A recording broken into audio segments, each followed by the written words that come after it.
Maintenant que vous avez bien suivi chaque conseil, que vous avez pratiqué assidûment, et maintenant que vous voulez concrètement voir ce que vous pouvez faire, ici je vous invite à prendre des visages de statues ou de portraits, avec de bonnes lumières, et essayer de les mettre en valeur.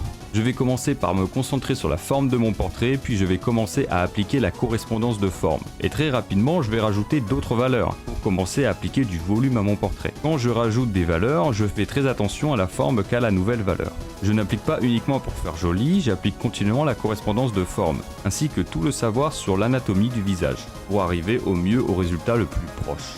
Puis avec un calque en obscurci, je vais drastiquement réduire les valeurs, car encore une fois, mon cerveau m'a induit en erreur et m'a fait appliquer des valeurs beaucoup trop grandes. Puis je replace la lumière, toujours avec cet esprit de correspondance de forme, et je continue petit à petit à rajouter des valeurs tout en sculptant le visage. Puis je replace de nouvelles valeurs pour accentuer les volumes, et je n'hésite pas à rajouter des valeurs pour accentuer les volumes même si je dois les retoucher après. C'est à ce moment-là que j'établis la hiérarchie de décision. Le hasard n'a pas sa place et c'est à chaque décision que je dois résulter d'une meilleure compréhension.